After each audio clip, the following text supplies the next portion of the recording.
तो आज की इस वीडियो में हम एडवांस्ड इंग्लिश में लेट के कुछ यूजेस को देखने वाले हैं, जिसमें हम लेट के साथ कुछ अलग अलग हेल्पिंग वर्ब, कुछ मॉडल वर्ब्स को यूज करके देखने वाले हैं। तो चलिए वीडियो को शुरू करते हैं। तो सबसे पहले हम देखने वाले हैं हैज़ हैव के साथ टू लगाकर जब हम लेट का प्रयोग करते हैं तो उसको हम किस तरह से अपनी डेली लाइफ में यूज कर सकते हैं। जैसे कि आप बोलते हैं हैज़ टू लेट या फिर हैव टू लेट। तो चलिए देखते हैं। इसका मतलब होता है कि काम करने देना है, किसी को कोई काम करने देना है। एग्जाम्पल देखिए, मुझे उसे बोलने देना है तो बोलूँगा I have to let him speak. I have to let him speak, मुझे उसे बोलने देना है। हमने उनको जाने देना है तो इसकी इंग्लिश बनेगी we have to let them go. We have to let them go. अब देखिए यहाँ पर इसका कुछ सेंस इस तरह से निकलता है कि जैसे आप बोलते हैं ना कि भाई आपका जो दोस्त है वो कोई गलत काम करके आया है और आप जानते हैं कि वो गलत काम करके आया है और आपके घर वाले बोल रहे हैं कि उसे आते ही पीट देना है, यानी कि आते ही उसकी ठुकाई कर देना। अब आप बोले नहीं नहीं, पहले मुझे बोलने देना है, पहले मुझे उसे बोलने देना है, उसके बाद जो होगा वो हम फिर करेंगे। तो I have to let him speak, मुझे उसे बोलने देना है। तो कुछ इस तरह का सेंस इससे निकलता है हैज़ हैव के साथ टू लगाकर जब लास्ट में हम लेट का यूज करते हैं। तो लेट का वैसे मतलब होता है करने देना है, किसी को कोई काम करने देना है। तो ये नया यूज आपको समझ में आ गया होगा। ये पहली वीडियो है हमारे चैनल पर जो कि इस तरह की बन रही है। नेक्स्ट है हमारा शुड के साथ लेट। शुड के साथ लेट का मतलब होता है काम करने देना चाहिए, किसी को कोई काम करने देना चाहिए। जैसे कि आप बोलते हैं उसे इसे सोने देना चाहिए, उसे इसे सोने देना चाहिए। यानी कि हो सकता है कि भाई आप किसी बच्चे के बारे में बोल रहे हैं कि यार उसे इसे सोने देना चाहिए, इसे जगाओ मत, इसे नींद आ रही है, बोलते हैं ना कई बार ऐसे, इसे सोने देना चाहिए, इसे कोई मत छेड़ो। तो बोलेंगे he should let him sleep. He should let him sleep, तो उसे इसको सोने देना चाहिए। इस तरह से उसे मुझे पढ़ने देना चाहिए, उसे मुझे पढ़ने देना चाहिए। तो बोलेंगे she should let me study. She should let me study. तो इस तरह से आप इसका यूज कर सकते हैं शुड के साथ लेट का। इसी तरह से आपकी कोई भी मॉडल वर्ब है उसका आप शुड के स्थान पर यूज कर सकते हैं और उसका जो सेंस है वो थोड़ा चेंज हो जाएगा पीछे से और आपका लास्ट में लेट लग जाएगा। तो इस तरह से आप इनका यूज करेंगे। नेक्स्ट हम देखने वाले हैं will have to. Will have to के बाद लेट यदि हम लगाते हैं तो इसका क्या सेंस निकलता है। इसका मतलब है कि काम करने देना पड़ेगा, किसी को कोई काम करने देना पड़ेगा। जैसे कि हमें किसी को कोई काम करने देना पड़ेगा, जैसे कि मुझे उसे बोलने देना पड़ेगा, यानी कि उस टाइम पर तो मुझे उसे बोलने देना पड़ेगा, बाद में मैं उसे बता दूंगा, बोलते ना कई बार ऐसे। तो तब आप इनका यूज करते हैं। आप बोल सकते हैं I will have to let him speak. I will have to let him speak. I will have to let him speak, मुझे उसे बोलने देना पड़ेगा और उसके बाद फिर मैं उसे अपने आप देख लूंगा। कई बार बोलते हैं आप ऐसा, हमने उनको जाने देना पड़ेगा। या फिर आप बोल सकते हैं हमें उनको जाने देना पड़ेगा। तो बोलोगे we will have to let them go. We will have to let them go, हमें उनको जाने देना पड़ेगा। तो इस तरह से किसी को कोई काम करने देना पड़ेगा, वहां पर आप कर सकते हैं विल हैव टू के साथ लेट का प्रयोग। तो आपको लेट का प्रयोग भी समझ में आ गया होगा कि हम विल हैव टू के साथ किस तरह से इसका यूज करते हैं। तो नेक्स्ट हम देखते हैं डजंट और डोंट के साथ लेट का प्रयोग हम करते हैं तो उसका क्या मीनिंग निकलता है। इसका मतलब है कि काम करने नहीं देता है, कोई किसी काम को किसी को करने नहीं देता है। कई बार आप बोलते हैं ना वह मुझे जाने नहीं देता है, तो he doesn't let me go. He doesn't let me go, वह मुझे जाने नहीं देता है। आप मुझे देखने नहीं देते हो। कई बार मूवी वगैरह की बात होती है घर में तो बोलते हैं ना भाई आप नहीं देखने देते मुझे, मेरा तो खूब मन करता है देखने का। तो बोलोगे you don't let me watch. You don't let me watch, आप मुझे देखने नहीं देते हो। तो इसी तरह से जब हम किसी को कोई काम करने नहीं देते हैं या फिर कोई दूसरा व्यक्ति है जो कि हमारे बारे में बोल रहे हैं और तुम नहीं जाने देते मुझे, तुम नहीं देखने देते मुझे, तुम नहीं सोने देते मुझे, तुम नहीं करने देते मुझे।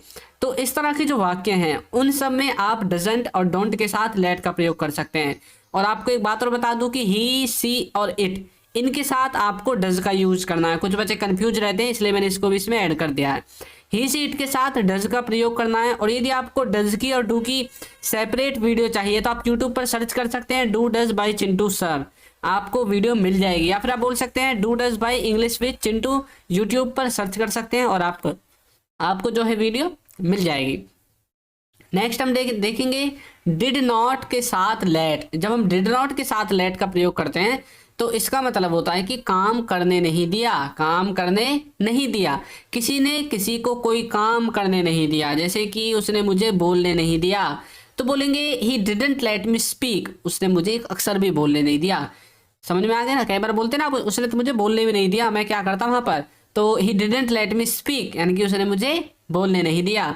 राहुल ने उसे खेलने नहीं दिया, तो बोलेंगे Rahul didn't let him play, Rahul didn't let him play, Rahul ने उसे खेलने नहीं दिया। इसी तरह से आपका जो कार्य है उसको आप यहाँ पर देखिए लास्ट में जो लिखा हुआ ना स्पीक, प्ले, इसको चेंज कर सकते हैं और धुआंधार आप अपने सेंटेंसेस को बना सकते हैं।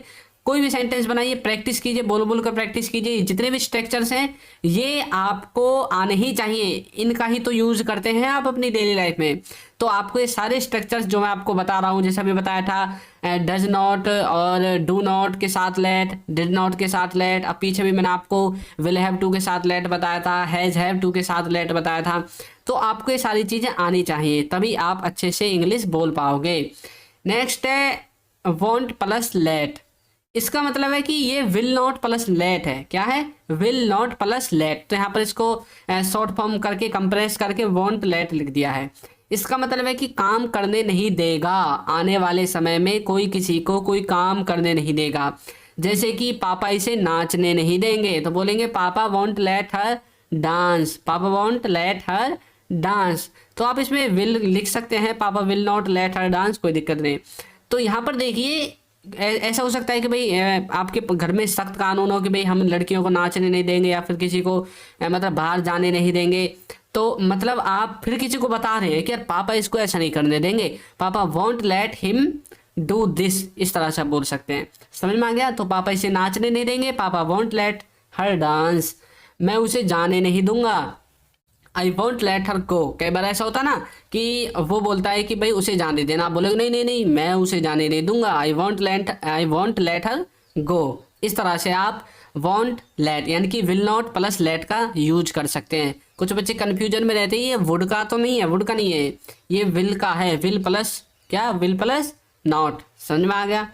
नेक्स्ट देखते हैं इजम आर के साथ। अब इसमें लेट नहीं लगेगा, क्यों?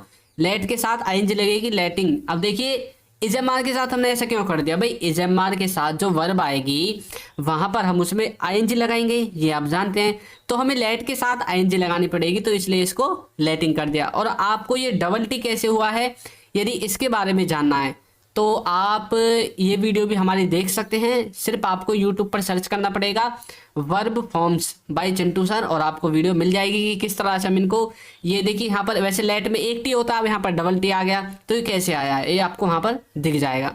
तो इसका मतलब है कि काम करने दे रहा है, कोई किसी को कोई काम करने दे रहा है। समझ में आया? देखिए पापा इसे नाचने दे रहे हैं, अभी पीछे पापा ने नाचने नहीं दिया, पीछे ऐसा था, अब आ रहा है कि पापा इसे नाचने दे रहे हैं, तो बोलेंगे पापा इज लेटिंग हर डांस, पापा इज लेटिंग हर डांस। मैं उसे जाने दे रहा हूँ, तो बोलेंगे I am letting her go, I am letting हर गो, मैं उसको जाने दे रहा हूँ। तो इस तरह से कोई किसी काम को करने दे रहा है, वहां पर आपको इजम आर के साथ लेटिंग का यूज करना है प्रेजेंट में। यदि आप इसी को पास्ट में बोलना चाहते हैं कि काम करने दे रहा था, जैसे कि पापा इसे नाचने दे रहे थे इसलिए तो नाची थी, पापा इसको नाचने दे रहे थे, मैं उसे जाने दे रहा था इसलिए तो वो गया था, वरना वो जा सकता था भला मुझसे बचकर। समझ में आ गया? कई बार बोलते हैं ना, तो आपको इजम आर के स्थान पर अब आपको वाजवर यूज कर देना है। क्या? वाजवर। तो बोलेंगे पापा, अब पापा के साथ वाज यूज होगा, पापा वाज लेटिंग हर डांस, मैं उसे जाने दे रहा हूँ। तो आई के साथ भी वाज यूज होगा, आई वाज लेटिंग हर गो, मतलब मैं उसे जाने दे रहा था। अब आपने पास्ट में बना लिया, प्रेजेंट में बना लिया। इस तरह से आप इनकी जो ये हेल्पिंग वर्ब इसको चेंज कर करके। अब हम देखेंगे हैजंट हैवेंट प्लस लेट, यानी कि has not let, have not let. इनका क्या मतलब होता है? इनका मतलब है कि काम करने नहीं दिया है, काम करने नहीं दिया है, किसी ने किसी को कोई काम करने नहीं दिया है। चलिए देखते हैं इसके एग्जांपल्स। उसने इसे सोने नहीं दिया है, तो बोलेंगे he hasn't let him sleep, या फिर he has not let him sleep, जो भी आपको अच्छा लगे आप बोल सकते हैं। तो नेक्स्ट देखते हैं, उसने मुझे पढ़ने नहीं दिया है, तो बोलेंगे सी हैजंट लेट मी स्टडी, उसने मुझको पढ़ने नहीं दिया है। तो यहाँ पर देखिए, यहाँ पर गौर करने वाली बात क्या है, हमने हैज के बना दिए दोनों। अब भाई हैव का कैसे बनाएंगे? कुछ बच्चे सोच रहे होंगे सर आपने हैज के बता दिए तो हैव का कैसे बनाएंगे? तो भैया हैव का भी ऐसे ही बनेगा, सिर्फ यहाँ पर जैसे ये सब्जेक्ट थर्ड पर्सन से कुछ और रहेगा। अब जैसे ही थर्ड पर्सन है, सी थर्ड पर्सन है और इट थर्ड पर्सन है, यदि ये तीन रहेंगे तो हैज आएगा। इसके अलावा जैसे ही यहाँ आएगा आई, जैसे ही आएगा वी, तुरंत ये हैज का बन जाएगा हैव, और नॉट उसके पीछे लग जाएगा हैवंट। इस तरह से समझ में आ गया, बाकी सब कुछ सेम रहेगा। जैसे कि मैंने उसे सोने नहीं दिया है, तो मैंने यानी कि मैं, तो यहाँ जाएगा आई। अब आई के साथ हैज नहीं लग नहीं सकता तो हम लगाएंगे हैव, तो I haven't let him sleep. इस तरह से समझ में आ गया। तो नेक्स्ट है ही सी इट के साथ क्या लगता है? लेट नहीं लगता, लेट्स लगता है। क्या लेट्स क्यों लगता है भाई? लेट्स प्रेजेंट इंडेफिनिट टेंस तो आपने पढ़ा होगा, उसमें आपने क्या सीखा है कि सब्जेक्ट के साथ जो वर्ब लगेगी उसमें आपको एस या एस लगाना है। कब? जब उसमें ही आए, सी आए, इट आए, तब आपको लेट नहीं लेट्स बोलना पड़ेगा। काम करने देता है, जैसे कि वह मुझे जाने देता है, तो बोलेंगे ही let's me go, he let's me go, वह मुझे जाने देता है। वह मुझे देखने देती है, तो बोलेंगे see let's me watch, see let's me watch, वह मुझको जाने देती है। समझ में आ गया किस तरह से आप इसका यूज करेंगे? तो आपको ये वीडियो कैसी लगी है जरूर बताइएगा, और यदि अभी तक आपने हमारे चैनल को सब्सक्राइब नहीं किया है तो चैनल को सब्सक्राइब कर दीजिए, वीडियो को लाइक कर दीजिए और एक अच्छा सा कमेंट करना बिल्कुल ना भूलें। Thank you.